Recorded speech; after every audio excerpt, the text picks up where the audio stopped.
रौप्य नगरी कटक सहर में बाहर राज्य आसी भिक्षावृत्ति प्लास्टिक खेलना बिक्री छोट छुआ धरी बुलिबा बाहाना चोरी आदि कार्य लिप्त रोचंती अनेक लोक। फेरीवाला होई दिन में जिनिस बिक्री करुथिबा बेले रातिरे योजनाबद्ध भाव में ताला भांगी लुट करुछंती। एपरि एक घटना गत सोमवार दिन एडीसीपी अनिल मिश्र मधुपाटना थाना आयोजित एक सांबादिक सम्मेलन में यह लुटेरांक कारनामा संपर्क में पर्दाफाश करिसेंती।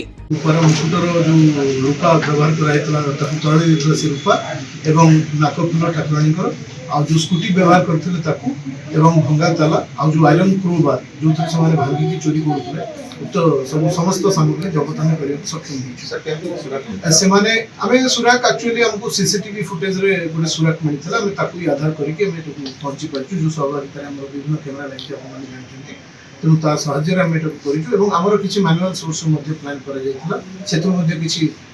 स्पाई किसी इनफॉरमेशन देता तेणु समस्त को आधार करके आम जो शेख पिरु जी के मुख्य अभियुक्त आप जानवे से वेटरान बर्गलर विभिन्न थाना बहुत गुड़े केस अच्छी आगु से बहुत थोड़ा अरेस्ट फरवर्ड होती 110 110 से भाउलेशन कर आउ थे 110 बॉन्ड भाउलेशन करने एग्जीक्यूटिव मजिस्ट्रेट पाखु 110 क्रिया जो से बॉन्ड भाउलेशन बहुत दिन धरिकी जेल में रही। मधुपाटना अंचल तीनोटी सीरी चोरी घटना रे 4 कुख्यात अणओडिया लुटेरांकु धरिबा परे अनेक गुरुत्वपूर्ण तथ्य सामना को आसीछि।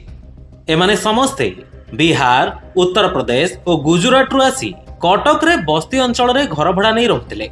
फेरीवाला होई दिन में जिनिस बिक्री करुथिबा बेले रातिरे योजनाबद्ध भाव में ताला भांगी लुट करुथिले। गिरफ ही अभियुक्त माने हेउछंती मरकतनगर थाना अंतर्गत सतीचौरा इमामपड़ा बस्तीर शेख परु ओरफ शेख ताहार, शेख हारून, कंदरपुर परमहंसर गोरा ओरफ शेख अजीम ओरफ शेख पट्टी और 42 मौजा झिंकिरियार जगदीश गुजराती। पुलिस एमानक निकटरू 499 टंका, स्कूटी, मां जय दुर्गा सुनार कानफुल, लुहा रड, 2टी भंगा ताला, गोटे दान बाक्स, गोटे भंगा स्टील आलमीरा, 423 ग्राम रूपा, 2टी मोबाइल फोन जबत करिछि।